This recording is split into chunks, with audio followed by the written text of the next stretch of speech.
Okay. Bonjour tout le monde, merci d'être ici le matin tôt. Merci à mon réveil matin d'avoir fonctionné ce matin, fait que je suis ici avec vous tôt. Je m'appelle Alexei Nordel-Markovitz, j'ai ici mon collègue Pedro Oliveira. Oui, Oliveira, good enough. On travaille les deux chez Element AI. C'est une petite compagnie installée à Montréal qui travaille collaborativement avec des compagnies qui cherchent à intégrer la IA dans leurs problèmes d'affaires. Vous pouvez nous googler si vous êtes curieux. Je suis payé en publicité pour être ici, fait que je mentionne pour la seule fois de mon talk qu'on recrute activement. Je le dis plus jamais. Donc, chez Element AI, je suis gestionnaire de produits. Spécifiquement, je m'occupe de l'équipe de vision. En vision, on va retrouver très souvent les réseaux qu'on va voir plus tard dans la journée. Pedro est un de nos chercheurs très actif dans le domaine des réseaux à convolution également. C'est mon backup. Toutes les questions faciles, je les prends. Toutes les questions difficiles, je vais pointer par là-bas. Je pense que c'est ça notre entente. Fait que le sujet de ce matin et en fait de toute la journée va être les réseaux à convolution. Spécifiquement, je ne sais jamais trop, je vais regarder là ou là-bas. Il y a Alexis. Spécifiquement, ce matin, dans les prochains 45 minutes environ, on va viser deux objectifs. J'essaie de scoper ça le plus comme clair possible. On va viser une compréhension intuitive des réseaux convolutionnels. Donc, je ne vais pas essayer de rentrer dans les maths, je ne vais pas essayer de rentrer dans les détails de comment on code, comment on traîne les modèles.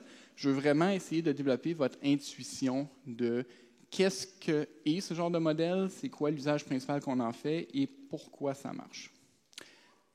Pour aider à comprendre cette intuition, pour la développer, on va travailler majoritairement à expliquer les blocs principaux des réseaux à convolution. Spécifiquement, on va partir du modèle historique qu'on a utilisé, si on veut. On va vraiment expliquer les morceaux puis les composantes fondamentales. Et dans le cours, le deuxième cours que je donne un peu plus tard, vous allez voir que la majorité des réseaux, même les réseaux très complexes, en fait juste un composite de ces blocs-là. Grosso modo. Quelques bémols rapides. Je donne souvent cette matière-là en anglais. En fait, ici, ça va être la deuxième fois que je présente ce sujet-là en français, donc je m'excuse si jamais je prends des anglicismes, j'utilise des mots anglais et autres. J'ai eu une grosse semaine, j'ai pu moins me pratiquer d'habitude, fait que soyez indulgents si jamais je bloque pendant une slide, ça va revenir. Finalement, c'est pas la présentation plus tard, mais celle-ci est sommairement la même présentation que j'ai donnée au Summer School il y a 4 mois. Si vous voulez sauver du temps, vous pouvez simplement googler mon nom, aller sur YouTube, m'écouter pendant que je parle. Ça va être la même matière. Les questions peuvent changer, mais c'est la même matière grossièrement. Le deuxième a changé un peu. Donc, pourquoi les réseaux à convolution? Je vous laisse un XKCD un moment devant vous. En gros, les images, c'est dur. Je fais le sommaire de la blague, qui est qu'en informatique, ça peut être parfois très difficile de séparer entre les problèmes que vous pouvez régler en 6 lignes de code avec un appel de librairie et les problèmes qui prennent 5 ans et une équipe de recherche. Donc, c'est plus exactement vrai. Répondre si une photo est un oiseau, on n'a plus besoin d'une équipe de recherche pour le faire, on l'a résolu. Mais une couple d'années, quand ils ont fait celle-là, c'est actuel. Donc, les images, c'est difficile. Travailler avec les images, c'est difficile. Travailler avec les images pour des réseaux profonds, ça a très longtemps été extrêmement difficile. Pourquoi? Quelques raisons. Ça, c'est les mauvais chiffres, c'est-à-dire que j'ai pris la mauvaise slide hier. Donc, remplacer 576 par 784, en fait. Ici, on a une petite image noir et blanc qui est du 24 par 24. Donc, chaque pixel que vous voyez, c'est une valeur, comme on voit normalement. Si vous vouliez utiliser un réseau normal, profond, comme vous avez vu dans les 2 jours passés, ça serait votre couche d'entrée. Fait que votre input serait 576 ou plutôt 700 quelques valeurs. C'est encore une fois 24 par 24, c'est une petite image. Si c'était en couleur, ça serait RGB. Il faudrait faire ça de 3 couleurs différentes. Vous tombez à 3 fois plus gros. Je vous laisse faire le calcul d'une image de 1024 par 1024 en RGB. Ça fait un input de quelle taille? On se rappelle que les réseaux profonds peuvent avoir de la difficulté avec les inputs gigantesquement grands. Parfois pas, parfois oui. Donc, ça, c'est un problème. L'autre problème, il va me manquer la slide exactement. C'est-à-dire que j'ai le mauvais PowerPoint, je m'en excuse. Imaginez une slide ici qui est marquée « structure », qu'il y a à votre gauche toutes les ronds d'entrée d'un réseau de neurones. À votre droite, il y a les outputs, puis il y a des connexions entre toutes les ronds. Vous avez probablement vu une image similaire dans les 2 derniers jours. L'idée, c'est qu'un réseau profond habituel, standard, l'entièreté des inputs sont connectés à l'entièreté de toutes les couches qui sont connectées à l'entièreté des outputs. Sauf que, on sait, dans les images, c'est comme ça que ça existe, on sait que, c'est dur à voir à cause de choses, que le petit bout ici, il y a plus ou moins rapport avec le petit bout ici. On le sait parce que visuellement, quand on regarde des choses, on sait qu'il y a une structure locale, il y a une géographie locale dans tout. Une patte, c'est une patte, un chien, ça a une composition, etc. Donc, le fait de connecter l'entièreté des inputs à tous les inputs, c'est-à-dire d'essayer de trouver une corrélation dans tous les morceaux de ton image, ça nuit à la performance. Désolé pour l'absence de slide. Je le dis comme ça, mais on va le montrer empiriquement avec un test qui va faire grincer tous les scientifiques dans la salle. Ceux qui me suivent sur le PDF ou le PowerPoint, vous pouvez y aller directement. Les autres, vous pouvez juste googler convnet.js ou plus puissant. Merci beaucoup. Oui, ça paraît mieux. Vous pouvez googler convnet.js. Vous allez tomber sur le site web de convnet.js, une librairie qui a été faite par Andrew Karpathy, qui est quand même bien connu dans le domaine de son matériel pédagogique. Ça commence à vieillir un peu. Google en a sorti une meilleure version qui s'appelle deeplearn.js, je pense. Vous pourrez regarder. L'idée, c'est que c'est un petit applet JavaScript qui permet de jouer avec des réseaux de neurones. Est-ce qu'on a des codeurs JavaScript ici? Oui, 1, 2, félicitations. J'ai fait la même joke que la dernière présentation, mais ça reste vrai. Ces 8 lignes de code-là, 8, m'ont pris comme 5 essais à débugger. Ça parle de mon JavaScript. Donc, ce qu'on a ici, c'est un petit réseau profond, fully connected, comme vous avez vu dans les 2 derniers jours, très simple. Fait qu'on a une couche d'entrée, input. On a une couche pleinement connectée avec un TAN-H. On a une autre couche pleinement connectée avec un autre TAN-H, un certain nombre de neurones. Et on a notre output qui est 10 classes différentes. Le input, c'est des images de MNIST. MNIST, c'est une base de données de digits noir et blanc de caractères de 0 à 9. Et on va laisser le réseau s'entraîner pendant pas trop longtemps. On va se rendre jusqu'à 5000 exemples. Laissez un peu de temps. Si vous avez un peu de temps de libre dans votre journée, dans la prochaine semaine, je vous recommande fortement d'aller jouer avec des applets comme ça. Le mieux qu'on peut faire souvent avec des réseaux de neurones, surtout des réseaux à convolution, c'est juste d'en coder, d'en faire, puis de voir ce que ça donne. Donc, on se retrouve après 5000 exemples à une accuracy autour comme 65-67 %. Ce n'est pas horrible, mais ce n'est pas incroyablement bien pour un problème qui est quand même assez facile. On fait de la classification de digits depuis 1998 environ, puis on a des bons résultats. Et le monde qui ont un background de vision classique, il y a du monde qui font de la vision plus classique, si. Oui, quelques-uns. Vous savez aussi que ça se règle sans réseau de neurones, ces problèmes-là. Il faut discuter. Fait on va dire qu'après 5000 exemples, on est à 67 %. Rappelez-vous de ce chiffre-là. Je triche un peu ici. Si on le laissait rouler, ça s'améliorerait, là, mais gardez-le en tête. Le réseau profond a des difficultés. On va continuer.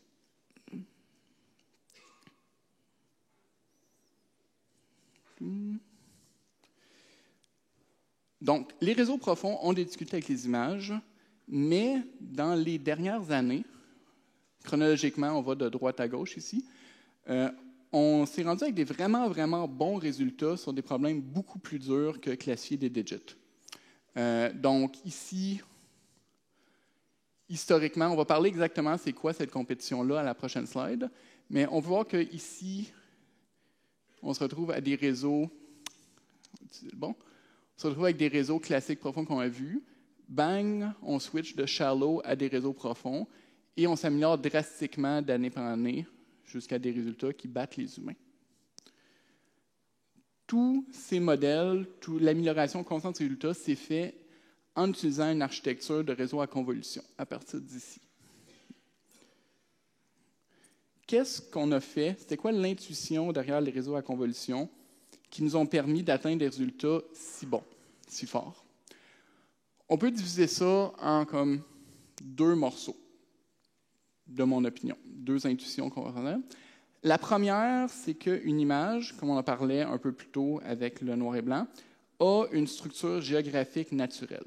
Ici, je reviens au fait que quand vous regardez une peinture, quand vous regardez une chaise, quand vous regardez n'importe quoi, vous faites du sens de ce qui existe autour. Je n'ai jamais une bonne manière de l'expliquer, là, mais ma main, c'est une main parce que mon doigt, il y a du vide autour, puis c'est long. Fait que la structure locale, la réalité locale de l'objet que vous regardez est très importante.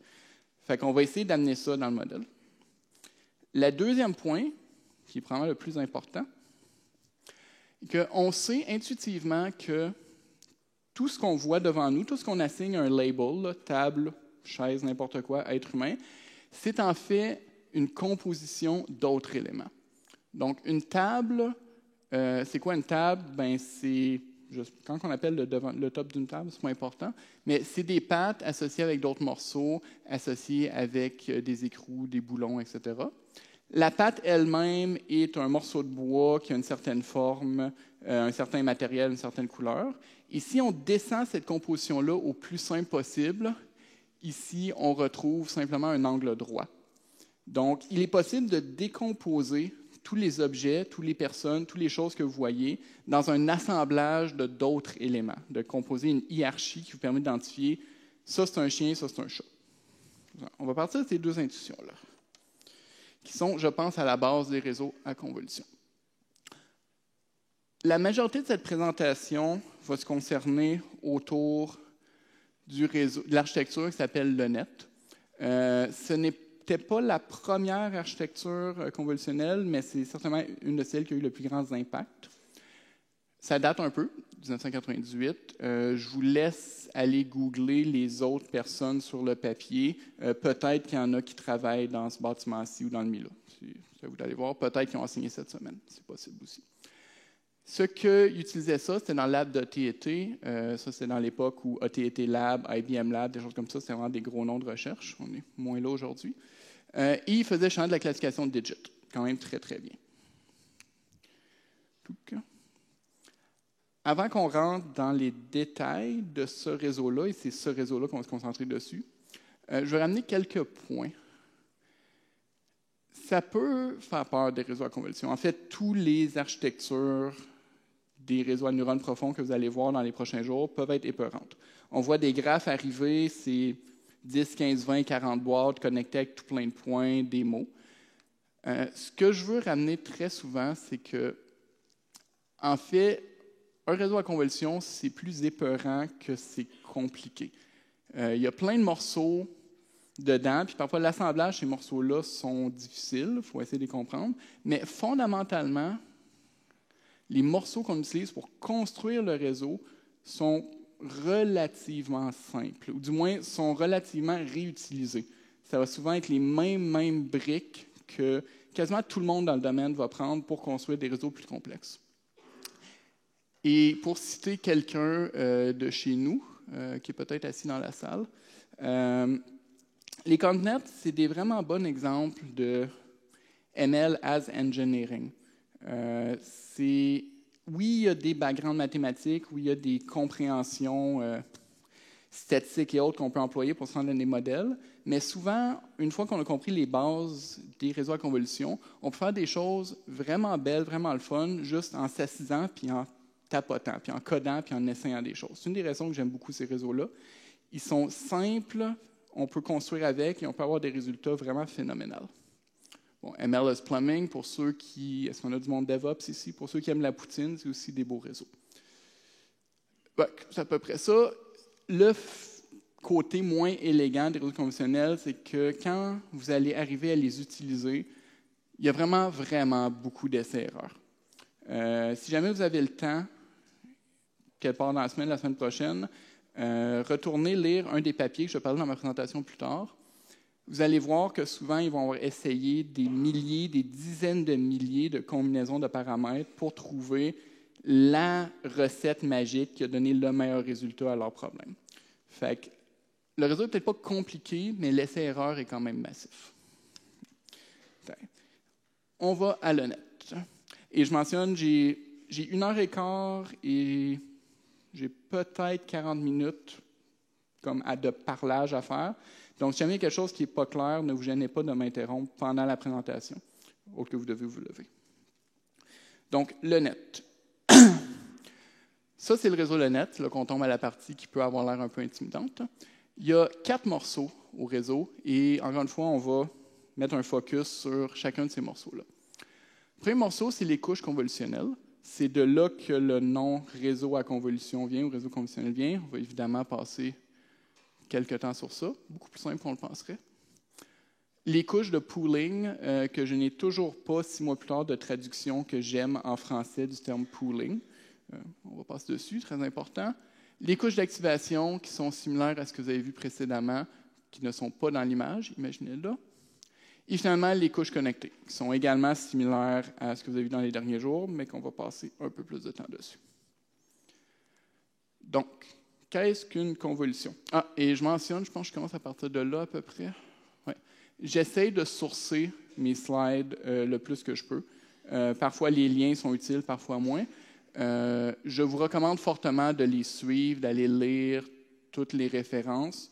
À la fin de la semaine, vous pourrez probablement faire une meilleure manière d'apprendre cette matière-là, une meilleure job, en prenant mon deck et en cliquant sur tous les liens qu'en m'écoutant. Faites vos références. Donc, c'est quoi une convolution? De notre point de vue, ce qu'on a besoin de comprendre, c'est quelque chose d'assez simple. Si on suppose une matrice d'une certaine taille, plus petite, et une autre matrice beaucoup plus grosse, la convolution de un sur l'autre est simplement la multiplication point à point. On fait glisser la plus petite matrice sur la plus grosse et ça nous donne les résultats. C'est tout. C'est rien de plus, rien de moins. On prend une matrice, on la glisse, on multiplie point à point. Qu'est-ce qui fait que c'est si central au réseau à convolution et à tout ce qu'on va faire? Pardon. Voici un derrière de souris. Oui? C'est évident. C'est un derrière de souris. On va l'expliquer dans un moment. Supposez que c'est un derrière de souris. On va partir de là. Ça, c'est la représentation en valeur matricielle du derrière de souris. Fait que chaque pixel noir a un 30. Et le reste, c'est du 0. On va appeler ça un filtre. On va appeler ça un filtre détecteur de derrière de souris. Et ce qu'on va vouloir faire, c'est qu'on va vouloir prendre ce filtre-là, on va vouloir le glisser sur notre souris. Fait qu'on va faire la convolution à chaque position de notre détecteur de derrière de souris. Et quand le filtre est sur une position de notre souris, qui est en effet le derrière d'une souris, la multiplication va donner une valeur très forte, a large number. Quand le filtre, le détecteur de derrière de souris, un mot que je dis trop souvent dans cette présentation-ci, est quelque part d'autre complètement, on se retrouve avec une valeur extrêmement basse. Donc ici, on peut comprendre intuitivement, si on veut, que la convolution d'un certain filtre nous permet de répondre à la question présent, pas présent, d'une certaine caractéristique sur une autre image. Ici, on a parlé de derrière la souris, mais ça aurait pu être des oreilles de souris, ça peut être des yeux, ça peut être les whiskers. Donc, on se rend à comment on apprend les filtres dans un moment, mais on s'imagine un filtre qui est capable de répondre à la question « Est-ce que ce morceau est présent ou non à une certaine position dans mon image? » On le fait passer dans toute l'image, on fait la convolution et on cherche les valeurs élevées ou basses comme des réponses. J'avais montré un beau dessin manuel de ce que ça a l'air si on utilisait notre intuition, mais en pratique, les filtres que les réseaux à neurones utilisent ressemblent un peu plus à ça. Fait que beaucoup d'imagination, vous pouvez voir que parfois c'est des fils qui détectent des traits, parfois c'est des fils qui détectent des couleurs. C'est beaucoup moins clair, mais l'idée reste la même. C'est utiliser un filtre pour répondre à la question « Est-ce que cette caractéristique ou non est présente dans mon image? »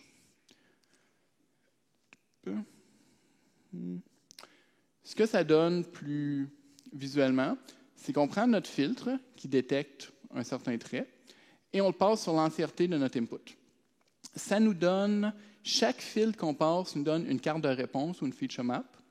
Et la carte de réponse répond à la question, pour telle position, à quel point ma caractéristique est présente ou non. Ça. Et là, on se retrouve déjà à implémenter une de nos deux intuitions. Je rappelle les deux intuitions. La première est qu'il existe une réalité locale à l'image qu'on doit prendre en compte pour que ça marche. La deuxième est l'hiérarchie, on revient plus tard. Donc, en prenant un filtre qui a une certaine taille, 5 par 5, ça c'est notre input. On peut répondre à la question pour un endroit donné, est-ce que mon filtre est présent ou pas? Et on fait ça d'une manière qui prend implicitement en compte la réalité locale de l'image, donc qui ne connecte pas l'entièreté des neurones d'input à l'entièreté des neurones d'input. On évite le problème que tous nos pixels sont connectés comme dans un réseau normal. Ça prend en compte la géographie locale.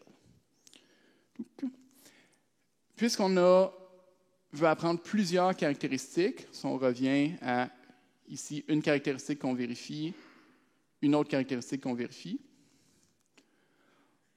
on va devoir avoir plusieurs couches qui sont chaque filtre. Fait essentiellement, on reçoit une donnée en input, on passe un nombre de fils dessus, puis ça nous donne un nombre de cartes de réponse, qui est un paramètre qu'on va travailler un peu dessus plus tard, qui nous permet de vérifier la présence ou l'absence de plusieurs de ces caractéristiques. Si on drill down un peu plus, ouais.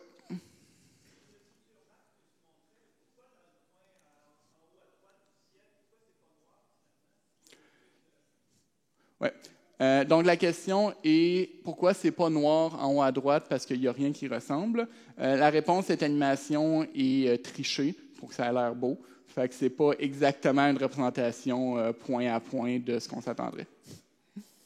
Oui.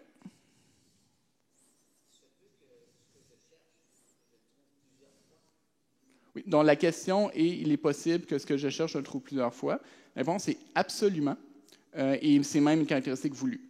Donc, dans une image, il peut et même va avoir plusieurs fois la même caractéristique dans l'image. Et quand on va rentrer dans la hiérarchie de caractéristiques et comment on utilise ça pour détecter la réponse finale, on va expliquer un peu pourquoi ça marche. Derrière.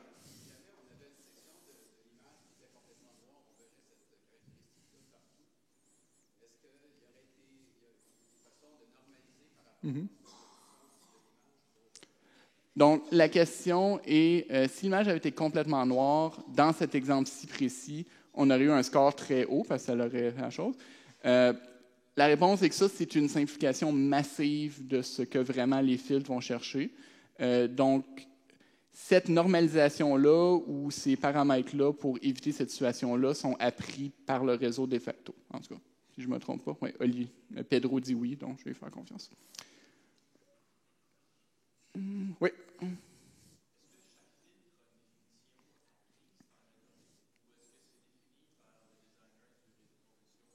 Donc, la question est si chaque filtre est appris ou si c'est designé à main par le designer. C'est spécifiquement appris. En fait, c'est pour ça qu'on se retrouve avec des filtres qui ressemblent à ça, beaucoup. Je dirais même que les filtres, désolé, je n'ai pas été clair à ce point, les filtres sont la chose que le réseau cherche à apprendre. Si le réseau à convolution a un but, quote unquote, c'est d'apprendre la combinaison de filtres qui va lui permettre de répondre, de poser les bonnes questions à la réponse qu'on cherche.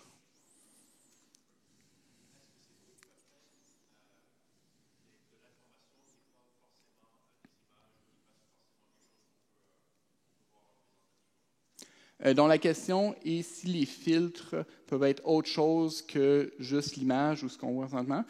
Il y a deux réponses à ça. La première est input in, input out. Donc, le réseau ne peut pas travailler sur quelque chose qu'il ne reçoit pas en entrée d'une certaine manière. Donc, oui. La réponse 2 est oui, dans le sens que dans ma deuxième présentation, on va voir un exemple d'un réseau à convolution qui fonctionne sur des données qui ne sont pas visuelles directement, qui sont optiques. Et on utilise également les réseaux à convolution sur des données non visuelles. Oui.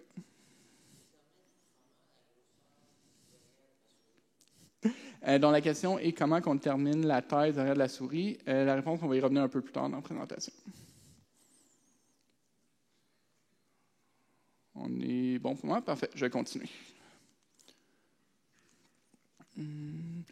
Donc, si on rentre un peu plus dans les chiffres, ce que ça va l'air, on a ici le input de notre première couche. Donc, on a une image qui est en RGB.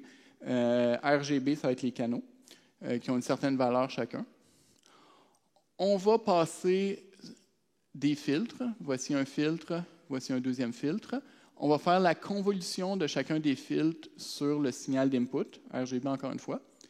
Et ça va nous donner nos deux cartes de réponse, qui sont la présence ou l'absence pour un filtre donné des caractéristiques dans l'image d'input. Si on rentre un peu dans les chiffres, c'est ça que ça va avoir l'air. Encore une fois, on revient au sliding window. Donc ici, on a le concept qu'on est capable de regarder localement dans notre image avec un filtre pour savoir est-ce qu'une caractéristique est présente ou pas.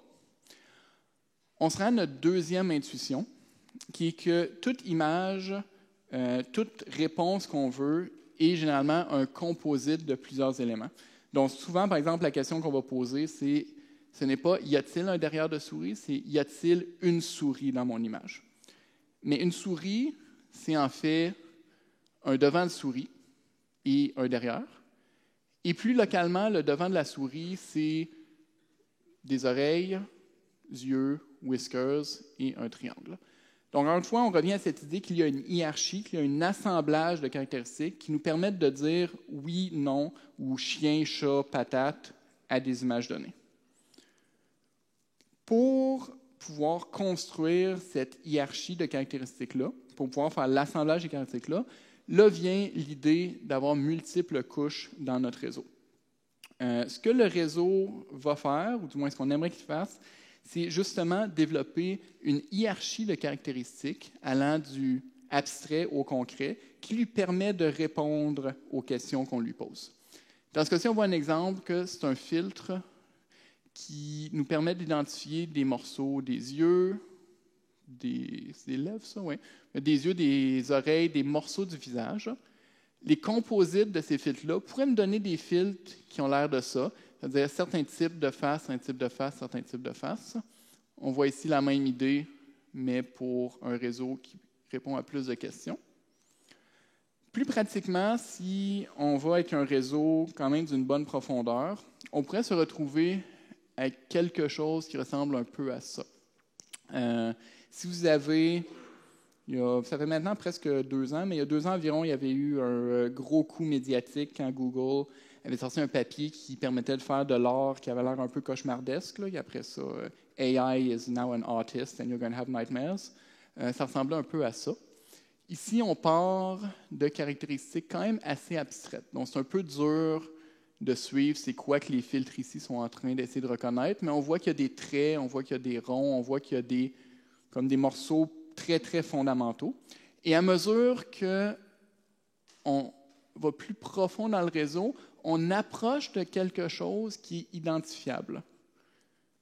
Et quand on est rendu à la fin complètement, avec un peu d'imagination et un bon relief, on est capable de voir que oui, ça c'est un filtre pour un pitcher, ça c'est peut-être un filtre pour une cravate, ourson, etc.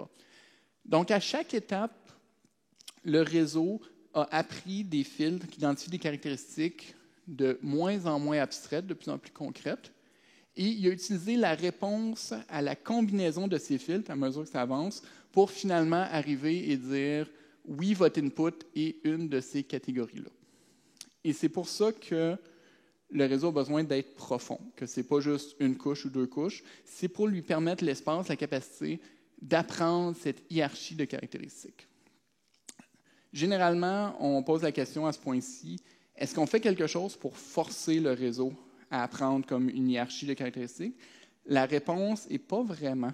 En fait, on va parler un peu plus tard sur le papier de Clarifa, mais le fait qu'on apprend cette hiérarchie de caractéristiques qui est visuellement accessible à nous est quelque chose qu'on a découvert après qu'on a utilisé les ConvNet. Donc, on s'est rendu compte que c'était il y a un apprentissage implicite. Le réseau lui-même, de par sa construction, a lui-même construit ces hiérarchies caractéristiques-là. Et dans certains réseaux très, très profonds, cette représentation-là, elle casse un petit peu. Donc, pour les questions de est-ce qu'on fait quelque chose pour forcer le réseau à apprendre ces filtres, est-ce qu'on hand design les features, etc., la réponse est non. C'est purement, on crée le réseau, on lui donne les deux intuitions de caractéristiques locales et hiérarchie de caractéristiques, on lui donne une capacité, il va se construire l'abstraction progressive nécessaire pour répondre aux questions. C'est quand même, si vous êtes un peu dans le réseau de neurones, association cerveau, comment notre cerveau est construit, c'est quand même intéressant. Vous pouvez aller lire sur le cortex visuel et autres, si vous voulez. Donc ça, c'est... On a passé les couches à convolution. Ah oui.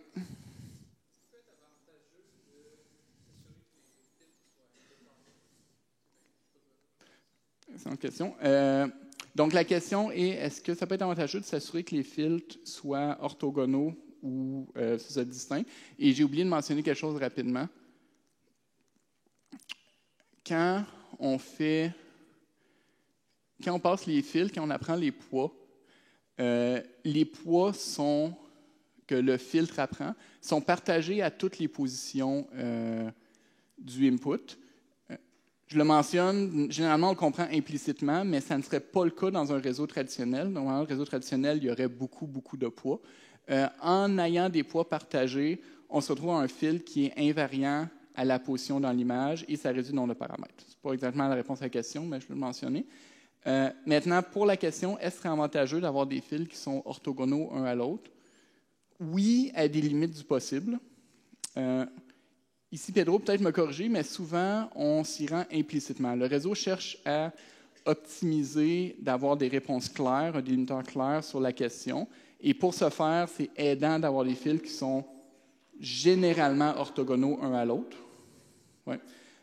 Après ça, il y a toujours un peu d'overlap, il y a un peu de bruit. Il y a beaucoup de questions de capacité. Dans un monde magique de réseaux de neurones, quand on a un espace infini, on aurait n neurones qui seraient tous orthogonaux un à l'autre, qui répondraient parfaitement à toutes les questions, mais ça ne rentrerait pas dans votre cluster. Fait que, oui, après la réalité nous frappe. Donc, on va tourner un peu plus loin. Donc, ça va être ça pour la couche convolutionnelle un moment. On se rappelle les take-home qu'il y en a plusieurs, ils apprennent une hiérarchie et ils regardent localement. Après chaque couche convolutionnelle, il y a presque toujours une couche d'activation. Historiquement, le net utilisait TANH. Aujourd'hui, la majorité des réseaux utilisent ReLU. Est-ce que ça a changé dans les 6 derniers mois? Non, okay, c'est encore bon. Utilisent ReLU. Si jamais vous lancez dans l'apprentissage profond, comme pour de vrai, vous allez prendre l'habitude de vous poser la question, est-ce que ça a changé dans les 6 derniers mois? Souvent. Je vous l'avertis. Donc, on utilise ReLU. Je n'ai pas vérifié. Dans le cours précédent, ReLU est expliqué dans les 2 premiers jours. Est-ce que c'est encore le cas? Oui, parfait, génial. Donc, je ne passerai pas plus de temps dessus que ça. Donc, on a les couches à convolution. On a toujours la couche d'activation entre les deux. Et souvent, on a des couches de pooling. Dans le net, classiquement, on a une couche de pooling après chaque couche de convolution. Qu'est-ce qu'une couche de pooling? C'est très simple. Excessivement même, c'est une transformation linéaire où, pour une certaine dimension donnée, c'est un paramètre qu'on va revenir plus tard, on fait une transformation linéaire, puis on l'envoie dans ce résultat plus petit. Souvent, ce qu'on va faire dans les réseaux, c'est du max pooling, c'est-à-dire qu'on va prendre la valeur maximale, puis on va directement l'amener, puis on perd le reste. Et je dis max pooling, dans certains des réseaux qu'on va voir un peu plus tard, il y a parfois du average pooling et d'autres tactiques, mais souvent le max pooling, c'est la norme. Ça nous amène 2 avantages. Le premier, qui est très pratico-pratique, c'est diminuer le nombre de paramètres. À mesure qu'on va d'une couche à convolution, qu'on fait la convolution, on se retrouve de plus en plus de cartes de réponse, fait qu'on augmente notre nombre de paramètres substantiellement, parce qu'on est obligé de passer à chaque étape. Ça cause un nombre de problèmes, dont le plus simple étant que votre GPU, à un moment donné, il explose. Donc, ça diminue le nombre de paramètres et ça fait une certaine résistance au bruit local. Qu'est-ce qu'on veut dire par ça? La carte de réponse, elle répond à la question « Est-ce que ma caractéristique est présente ou non? » Grossièrement. On n'a pas particulièrement besoin de savoir qu'elle est présente à 6 ici et à 5 là. On a juste besoin de savoir, est-elle présente dans la géographie locale? Fait qu'on fait ça, diminue les paramètres, un peu de résistance au bruit. Fait que nos couches de convolution, notre relu, notre pooling, généralement, et à la fin, on a les couches pleinement connectées qui sont identiques à ce que vous avez vu, pardon, je reviens à la question dans une seconde, qui sont assez identiques à ce que vous avez vu dans les 2 derniers jours. Ouais.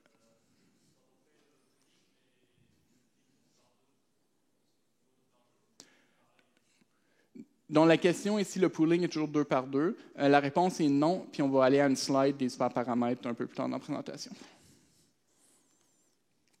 Ça. Et finalement, on se retrouve à un réseau complet qui ressemble un peu à ça. Convolution, relu, pooling, etc. Fully connected layer qui répond à la question « Est-ce que mon image est un cheval? » La réponse est non. On va aller sur un applet visuel une seconde, mais avant, est-ce qu'il y a d'autres questions? Ouais. N'importe qui là-bas.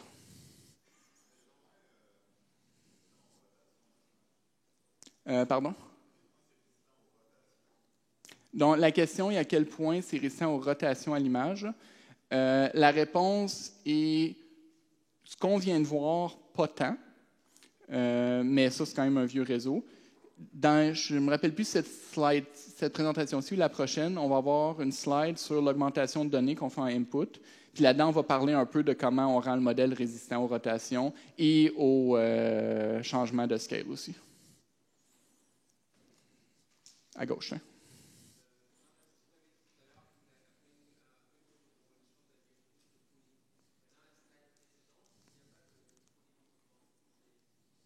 Oui, donc la question est, dans le réseau le net classique, on voyait convolution, pooling. Et dans la slide que je montre ici, il y a juste un pooling à tous les 2 convolutions, c'est bien ça la question. C'est une autre architecture, c'est tout. Il n'y a pas de bonne ou de mauvaise réponse. On va en voir plusieurs au prochain cours qui n'auront pas toutes du pooling après chaque couche. Parfois, on va avoir 6 couches de pooling. Il y a beaucoup de variations.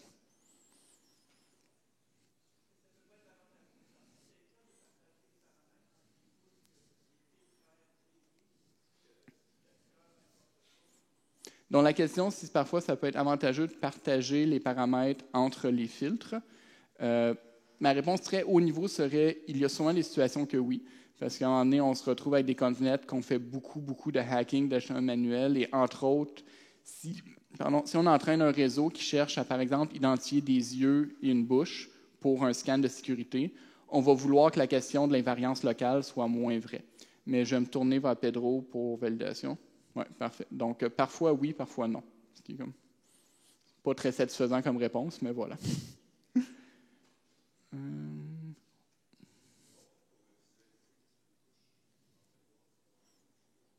Donc, la question, comment on fait pour visualiser ce qu'une couche fait? On va y toucher dans la prochaine présentation. On va couvrir rapidement les DConvNet. Parce que le nom peut implicitement vous dire un peu ce qu'on fait. Parfait. Fait qu'on va aller à un applet pour regarder ça visuellement un peu. Il y a beaucoup de ces applets-là, de ces jeux-là en ligne. Je vous suggère de passer du temps à jouer avec, s'il marche.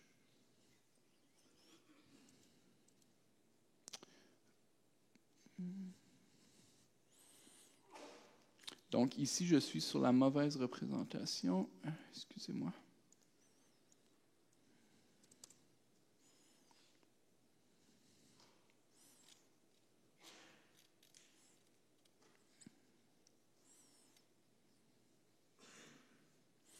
Donc, ici, on regarde la visualisation d'un réseau à convolution, mais sur la page que j'ai vue précédemment. Ah, bien, intéressant. On va juste faire Escape ici. Oui.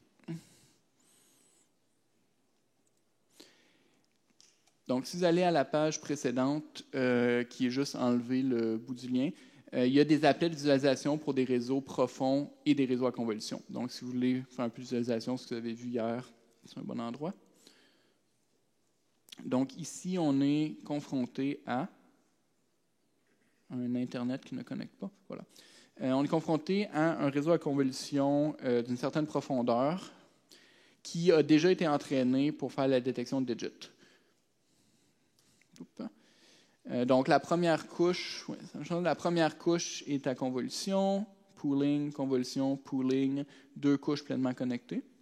Si je dessine un set, on peut voir ici ce que chaque filtre a donné comme convolution. Ensuite, le résultat du pooling. Ensuite, toutes les autres fils de la convolution, le pooling et la couche pleinement connectée. Si vous cliquez dans des endroits, vous pouvez voir comme en micro-détail c'est quoi les chiffres des filtres. Ça ne vous sera pas tant utile, mais ça peut être intéressant. C'est du StanH, donc peut-être qu'ici on est devant un LeNet classique. Je ne suis pas 100% sûr. Donc, on voit en cliquant à chaque position le mapping qui s'est fait entre le max pooling et le résultat. Idem, ici, on peut voir la géographie locale que la convolution a eu lieu devant. Ici, les résultats de chaque, si on veut. Jusqu'à la fin, avec les couches pleinement connectées, où on voit qu'il y a beaucoup plus de input. La deuxième couche pleinement connectée. Et finalement, la couche de output. Donc, c'est des applets comme ça.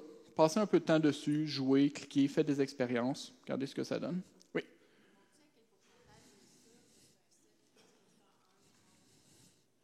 Donc, la question est si le réseau il dit à quel point il est confiant de sa réponse. Si je ne me trompe pas, quand on clique sur la couche de output, et ça se peut que je me trompe, parce que ça ne fait rien. Donc, j'avais l'impression que c'était oui, qu'on pouvait cliquer sur chaque neurone et voir le pourcentage d'activation, sachant que le plus fort est le plus actif. Mais, ouais, c'est ça. On a first guess, second guess ici. C'est peut-être un... J'ai souvenir que précédemment, ça marchait. C'est peut-être un bug avec mon ordi JavaScript ou j'ai peut-être une mémoire fautive. Les deux sont possibles. Mais il y a manière de savoir ça dans un réseau, ce qui finalement... laquelle des neurones d'output est la plus active et ton niveau de confiance souvent va être une normalisation de cette confiance-là pour cette neurone-là versus toutes les autres. C'est-à-dire que s'il y a une neurone qui score 8.5 et l'entièreté des autres neurones score 8.2, ton niveau de confiance va quand même être faible.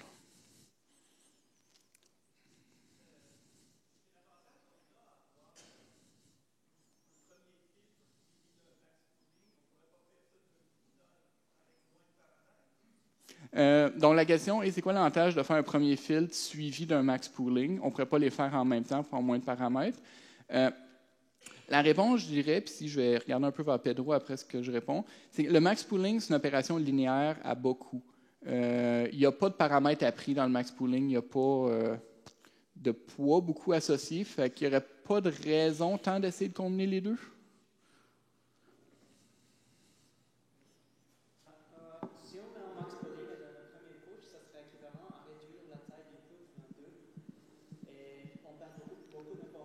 Je pense que ton micro est rendu on. Allô? Oui. Donc, si on met un max pooling dans la première couche, c'est équivalent à réduire la taille d'input par 2. Et du coup, on va perdre beaucoup d'informations, en fait, parce qu'on réduit la taille d'input. Donc, c'est bien d'avoir cette première couche juste pour donner plus de capacité et puis meilleur généraliser.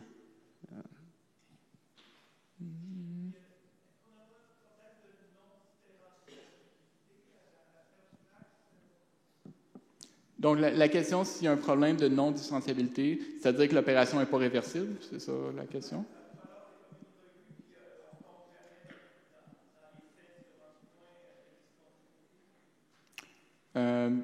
J'ai pas de réponse complexe à ça. Empiriquement, ça pose pas un problème.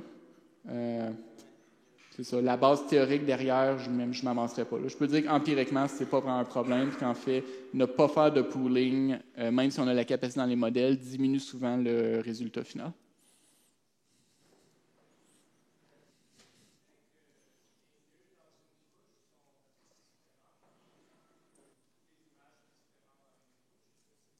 Tu parles un peu plus fort, s'il vous plaît?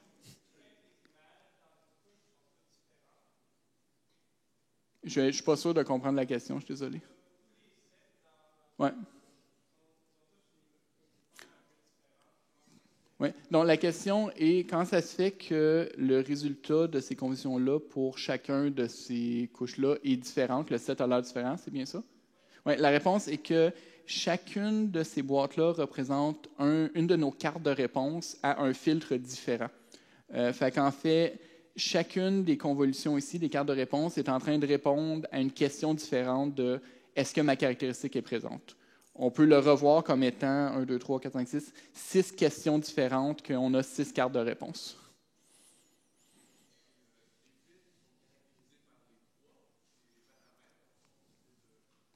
La question est, est-ce que les filtres sont caractérisés par les poids? Oui, exactement. En fait, les filtres sont les poids. Pile. Exactement. La question est, est-ce qu'ils sont aléatoires au début? Oui. À l'initialisation du réseau, les poids, c'est-à-dire les filtres, vont être nuls ou avec du bruit ou initialisés d'une certaine manière. Et le réseau, en l'entraînant, va apprendre les filtres / les poids appropriés.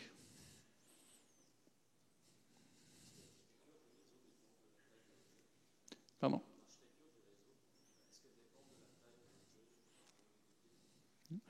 Donc, la question est si l'architecture du réseau dépend de la taille de l'objet, c'est-à-dire, ici, on parle de la taille de l'objet ou la taille du input? Donc, la question est si ça dépend, par exemple, de la taille du chat. La réponse est plus non que oui. Généralement, aller chercher de l'invariance à la taille, des choses comme ça va se jouer pas exactement au niveau de l'architecture, je regarde votre Pedro, plus au niveau des données. C'est ça, plus au niveau des types de données qu'on va donner au réseau. Donc, on va lui donner des petits chats, des gros chats, des moyens chats, et on va lui dire « apprends à reconnaître tous ces types de chats-là ». J'ai dit majoritairement non, mais un petit oui, parce que pour revenir à les ConvNet, c'est beaucoup de plumbing. Non, sauf quand tu as des besoins vraiment, vraiment spécifiques et tu te rends compte que ton 0,75% d'amélioration que tu as besoin d'aller chercher, tu peux juste aller le chercher en hackant ton modèle. Là, ça va peut-être être oui.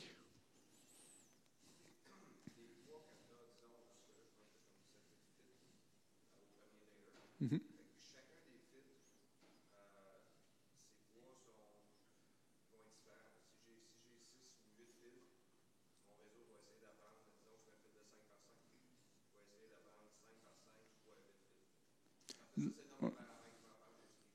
Ouais, la question est est-ce que chaque filtre est appris séparément? C'est un autre lot de paramètres qu'il essaie d'apprendre.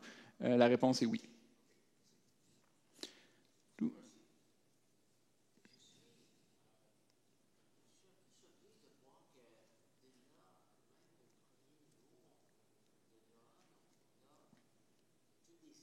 Mm-hmm.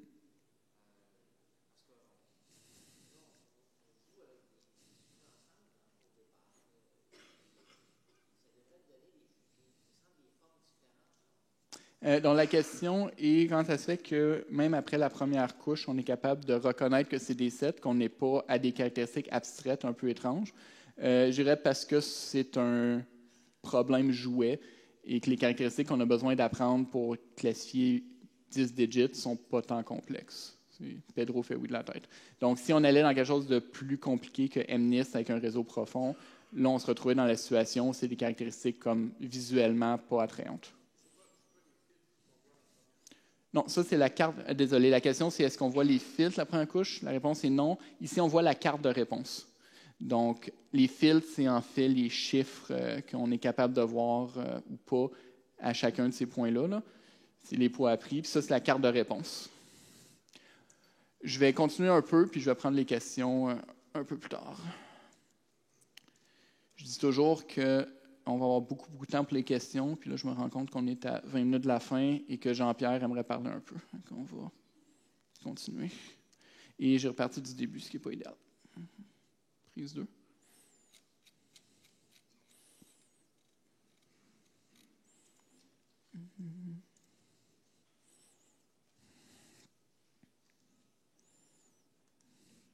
Donc, on va faire un résumé rapide et ensuite, on va parler brièvement de quelques-uns des paramètres. Après, je vais prendre des questions qui restent. Donc, 3 éléments principaux à notre réseau à convolution. la couche à convolution, qui nous permet de faire l'apprentissage des caractéristiques des images et qui nous permet d'avoir un concept d'invariance de location, les filtres. La couche de pooling, qui nous permet de réduire le nombre de paramètres et qui nous donne de l'invariance aux changements mineurs. Et finalement, la couche complètement connectée à la fin, ou les couches complètement connectées, qui font la classification proprement dit. La couche d'activation aussi, qui n'était pas au mon visuel, je ne la mentionne pas. Quelques mots sur des paramètres. Le padding. Quand on fait la convolution, on peut se retrouver essentiellement, pas ignorer, mais moins prendre en compte l'information qui se retrouve dans les coins des images. C'est une version très vulgarisée, c'est ce que je dis. Souvent, ce qu'on va faire, c'est qu'on va rajouter des zéros autour de l'image, c'est la couche de padding, pour permettre à la convolution de passer plusieurs fois sur chacun des points. Souvent, on va faire un padding de 2, oui, 3, ça va varier. Là. Donc, ça va varier selon les besoins et selon le donné d'input. Le stride. Plutôt que passer sur tous les points de ton image, parfois certains réseaux vont sauter, juste faire des convolutions partielles. Ça donne une sorte de résultat similaire à du pooling, dans le sens qu'on se retrouve à avoir une carte plus petite. Ça développe une certaine invariance locale. Certains réseaux modernes, certains quote-unquote modernes, quote-unquote, ne font pas des couches de pooling et à la place font juste avec des strides. Donc, c'est des réseaux complètement connectés, convolutionnels, sans pooling, qui font juste sauter par ces choses. C'est une discussion que je ne suis pas actif dedans. Si vous avez des questions de pourquoi ça marche bien, je suis la mauvaise personne de les parler, allez sur Quora. Je vous donne ici un lien à un article qui est un exemple de ça. On l'avait mentionné au début, je le ramène, le partage des poids est fait pour chaque filtre, ce qui réduit le nombre de paramètres et ce qui nous permet d'avoir une invariance locale à la géographie. Et comment on fait la rétropropagation dans les réseaux à convolution. Je ne vais pas rentrer dans les détails. En majorité, si vous avez à implémenter des réseaux à convolution, vous allez utiliser une librairie qui va faire tout le boulot sale pour vous, des gradients et autres. C'est très similaire conceptuellement à ce que vous avez vu précédemment dans les 2 derniers jours. Si vous êtes curieux, ici, c'est un blog avec un peu plus de détails, un peu plus d'informations sur comment entraîner les réseaux. Et finalement, on va retourner à notre expérience non scientifique.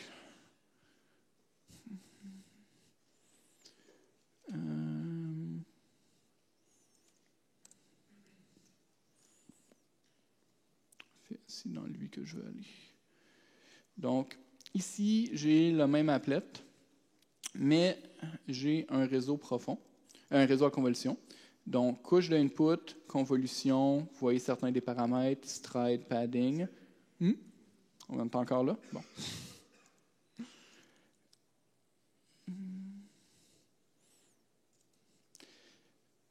Donc, input, couche de convolution, vous voyez un peu les paramètres que je parlais, le nombre de filtres, stride, padding, on est rendu en relu.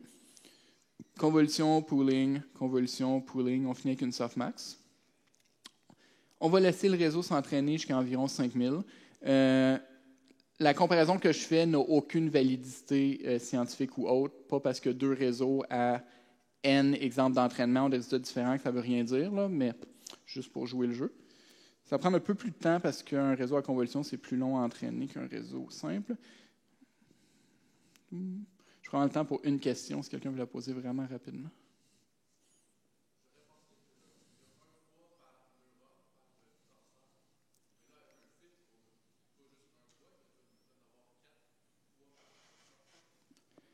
Donc, la question est, pour chaque filtre, est-ce qu'on n'apprend pas un poids, on apprend de plusieurs poids? Je vais vraiment dans les détails des modèles. Fait que je vais juste regarder vers Pedro pour cette question-là. Donc, la question était, pour un filtre, on n'apprend pas un poids, on apprend plusieurs poids. Ce n'est pas une neurone, c'est un nombre de neurones. Je pense que c'est rendu un peu plus dans l'engineering qu'on vit dedans, je pense, que désolé. Donc, on voit déjà qu'on est à 4000 et qu'on est en train de battre 80% d'accuracy, ce qui est beaucoup mieux que le modèle précédent. Et on devrait se rendre à 90 dans un moment. Voilà, on va arrêter là. Donc, comparaison absolument pas scientifique, mais on voit ici qu'avec un nombre d'exemples similaires, notre réseau à convolution donne des résultats quand même très bons et supérieurs au réseau complètement connecté. Si on descend plus bas, vous pouvez jouer avec qu'est-ce qui se passe à chaque couche et ici voir les résultats où il y a eu bon et où il s'est trompé. C'est quand même intéressant qu'il ait pensé que c'était un 3 ici. Je vais voir s'il y a un exemple très ambigu. Parfois, on peut se retrouver, si on rentre toujours dans la question de le réseau a-t-il raison, a-t-il tort, ou la personne ne sait-elle juste pas écrire. Ça a sûrement été mentionné au début de la semaine. Tout ce qu'on fait avec les réseaux profonds, c'est une question des données. Junk in, junk out, le labeling est fait par des êtres humains qui se trompent régulièrement. Donc, quand vous êtes rendu à un certain niveau de pourcentage dans des réseaux, c'est bon d'aller regarder vos erreurs à l'œil, voir si le problème n'est pas dans les données plutôt que dans le réseau. Je conseille d'aller jouer un peu avec ça aussi. Et finalement, ma dernière slide avant les questions. Slide de matériel. J'ai beaucoup volé des choses à ce cours-ci, qui est probablement considéré comme la meilleure introduction au réseau à convolution disponible. Vous pouvez arrêter de m'écouter puis aller faire ce cours-là, ça va être mieux. TensorFlow vers le PhD, Part 1, c'est une présentation qu'il y avait à Google Next l'an passé. Que j'ai trouvé excellente. La personne part de rien à réseau en convolution en 1 heure en TensorFlow. Christopher Rolla est connu encore pour son matériel pédagogique. Beaucoup des images que je prends viennent de ce GitHub qui a été fait par, à l'époque, ce qui était un étudiant. Donc, démonstration qu'on n'a pas besoin de 15 ans d'expérience pour faire du bon matériel pédagogique. Et une autre explication des contenus. Merci beaucoup. Je suis prêt à prendre des questions et ou